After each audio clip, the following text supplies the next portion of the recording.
Hello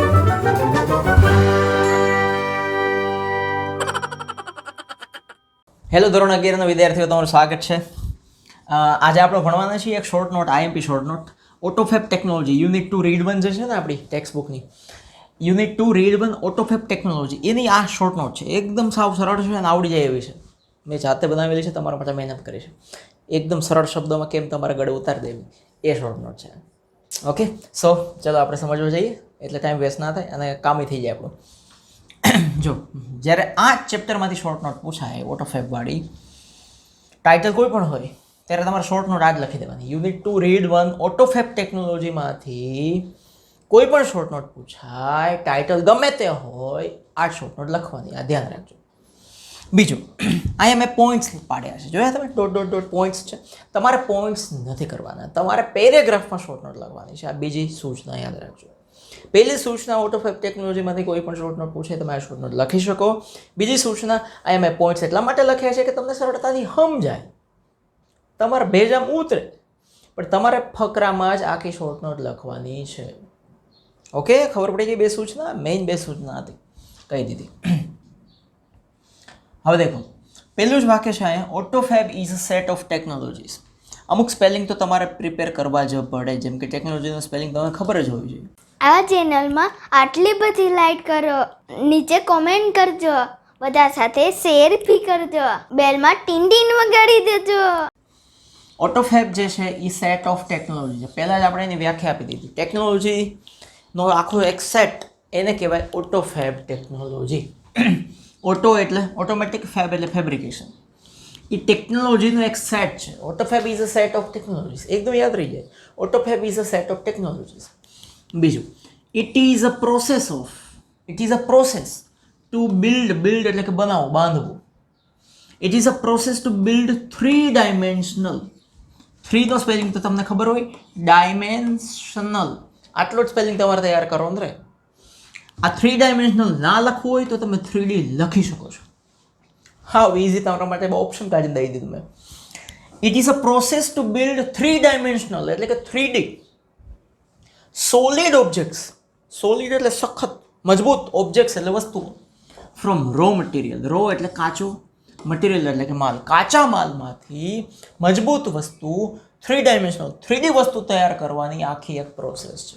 તો એકદમ યાદ રહી જાય, it is a process to build 3D solid objects from raw material. થઈ ગયું એકદમ ઇઝી. 3 ડાયમેન્શનલ સ્પેલિંગ યાદ રાખી લો તો તમારા માટે વધારે એક પાકું થઈ જાય. હવે એના પછી ત્રીજો પોઈન્ટ. પહેલો પોઈન્ટ થઈ ગયો, બીજો પોઈન્ટ થઈ ગયો, ત્રીજો point, polymers. Polymers and powders. Polymers and powders are raw material spelling એકવાર આવી ગયું, બીજી વાર આવ્યા.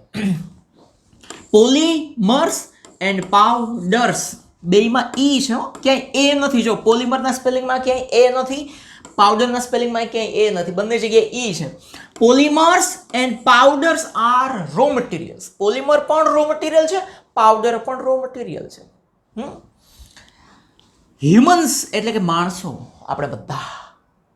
તો 3 પોઈન્ટ તો આપણે થઈ ગયા. Autofab is a set of technology. It is a process to build 3 dimensional solid object from raw material. ત્રીજો પોઈન્ટ છે polymers and powders are raw material. ચોથા પોઈન્ટમાં આપણે જઈએ, હ્યુમન્સ કેન ઇઝીલીનો સ્પેલિંગ તો હાવ ઇઝીલી જ હોય. ઇઝીલીમાં ઈ એ બંને આવે છે. હ્યુમન્સ એટલે માણસો. હ્યુમન્સ કેન ઇઝીલી ચેન્જ એટલે કે બદલાવી શકે છે ધ પ્રોપર્ટીઝ ઓફ મેટર. કોઈ પણ વસ્તુ જેમાંથી બની હોય એને પ્રોપર્ટી કહેવાય. એની જે વસ્તુ જેમાંથી બને એને એની પ્રોપર્ટી કહેવાય. પ્રોપર્ટીમાં બદલાવ લઈ આવી શકે, ચેન્જ કરી શકે છે. કોણ? હ્યુમન્સ, માણસો. તો પ્રોપેર્ટીસ અથવા પ્રોપર્ટાઇઝ. પ્રોપર્ટીનું સ્પેલિંગ થઈ જાય, અથવા પ્રોપર્ટીનું સ્પેલિંગ તમે આવી રીતે જોઈ શકો, પ્રોપર્ટાઇઝ. એમાં કે એ નથી આવતું. પોલિમર્સ, પાવડર્સ, પ્રોપર્ટીઝ ક્યાંય એ નથી. જો જ્યાં જ્યાં છે ત્યાં ઓ ઈ. તો humans can easily change the properties of matter. કોઈ પણ વસ્તુના પ્રોપર્ટીઝમાં જેમાંથી બની છે એમાં બદલાવ કરી શકે હ્યુમન્સ કેન ઇઝીલી. ચોથો પોઈન્ટ થઈ ગયો. પાંચમો પોઈન્ટ,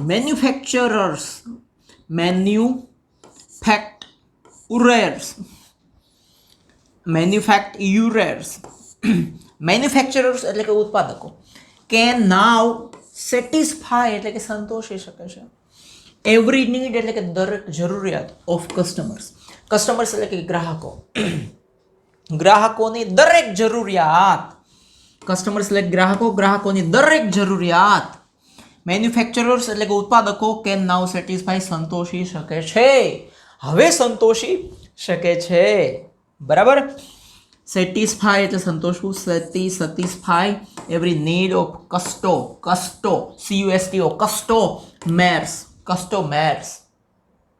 જેવી રીતે આવ્યું હતું ને પોલીમેર્સ એવી રીતે કસ્ટમર્સ એમાં કે એ નથી મજા એ છે manufacturers can now satisfy every need of customer થઈ ગયું it gives better out of technology માટે ઇટ વપરાયું છે એમાંથી જે વસ્તુઓ બને છે ને એ ઇટ ગીવ્સ બેટર એટલે કે સારામાં સારું પ્રોડક્ટ એટલે કે વસ્તુ આપે છે ક્વોલિટીની સારામાં સારી ક્વોલિટીની વસ્તુ આપે છે ક્વોલિટી એટલે ખબર છે ને ગુણવત્તાવાળી સારી ગુણવત્તાવાળી વસ્તુ આપે છે and durability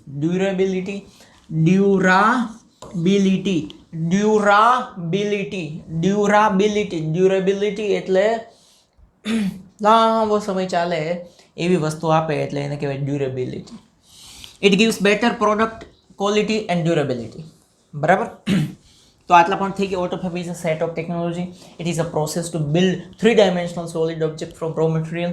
Polymers and powders are raw material. Humans can easily change the properties of matter. Manufacturers can now easily satisfy every need of customers. It gives better product quality and durability. એના પછીનું point એકદમ easy છે customer is a co-constructor. Customer છે એ co-constructor છે સહસર્જક છે કસ્ટમરનું spelling તો ખબર છે co-constructor OR એ નથી એમાં પછી customer can participate in design customer શેમાં પાર્ટિસિપેટ એટલે કે ભાગ લઈ શકે પાર્ટિસિપેટ કરવું એટલે ભાગ લેવું ભાગ લો કાં તો ભાગ લો હા કાં તો ભગલો કસ્ટમર કેન પાર્ટિસિપેટ એટલે ભાગ લેવું કસ્ટમર પાર્ટિસિપેટ કરી શકે છે શેમાં ડિઝાઇનમાં કસ્ટમર ડિઝાઇનમાં ભાગ લઈ શકે છે ડેવલપમેન્ટ જો એમાં એ નથી કે ડેવલપમેન્ટ એટલે કે જે વસ્તુનો વિકાસ થતો હોય જે વસ્તુ બનતી હોય એમાં ભાગ લઈ શકે એન્ડ પ્રોડક્શન પ્રોસેસ આખું ઉત્પાદકની જે પ્રક્રિયા થાય ઉત્પાદન વસ્તુ આ જેમ કે આ પેનનું ઉત્પાદન થતું હોય એટલે કે આ પેનનું કંપનીમાં જ્યારે બનતી હોય એમાં પણ કસ્ટમર એટલે કે ગ્રાહક ભાગ લઈ શકે છે ત્રણ વસ્તુમાં ભાગ લઈ શકે એક customer can participate in design પહેલું બીજું ડેવલપમેન્ટ ત્રીજું પ્રોડક્શન પ્રોસેસ ત્રણેયમાં customer can participate in design development and production process customer can participate in design development and production process એના પછી પ્રોડક્ટ્સ એટલે કે વસ્તુઓ જેવી કે કાર્સ જેવી કે ટેલિવિઝન્સ વિલ લાસ્ટ ટુ લોંગ બહુ લાંબી ચાલશે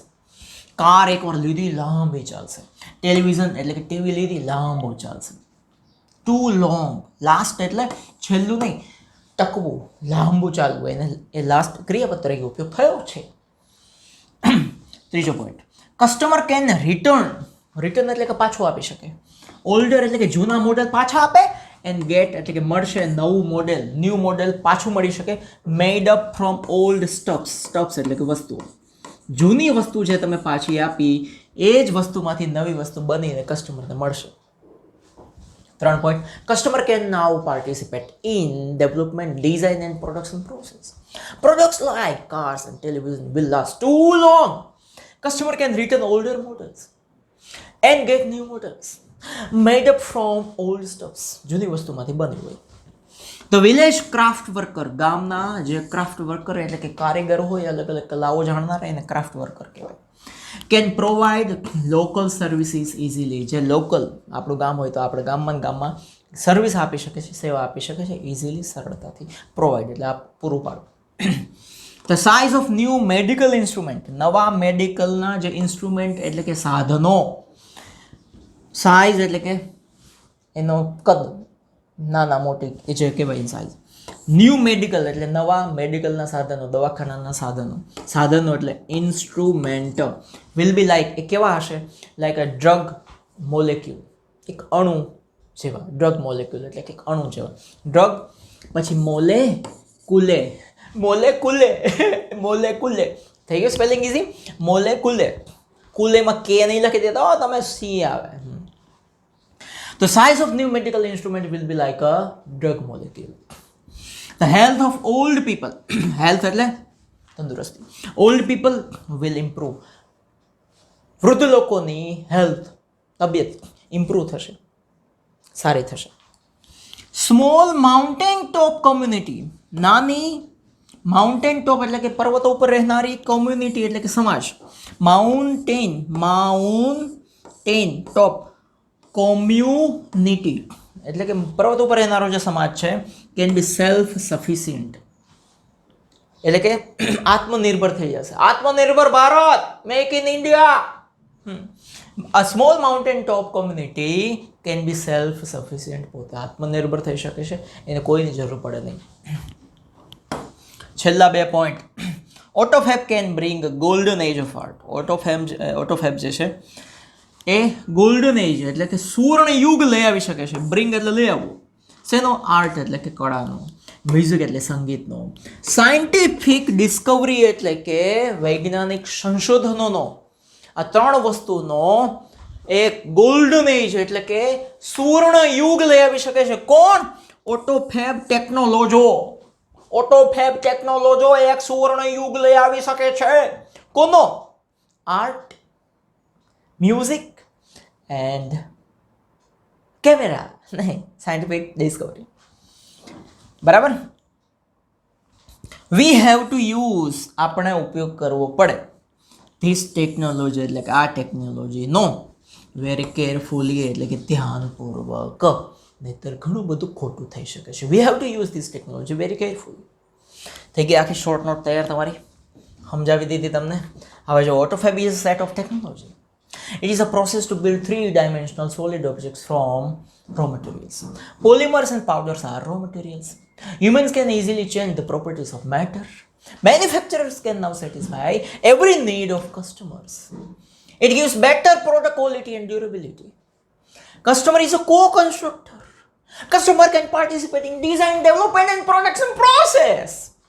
Products like cars, television will last too long. Customers can return older models and get new models made from old stuffs.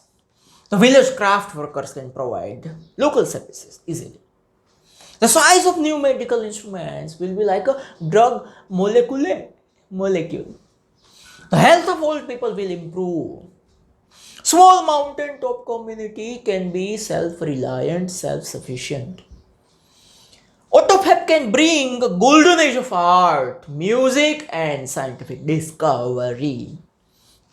We have to use this technology very easily, very easily. Okay, so this is the point. હવે આની PDF તમારે જોતી હોય તો પણ મારી application જે છે ને હર્ષ બારસે ત્યાંથી તમને મળી જશે. બરાબર.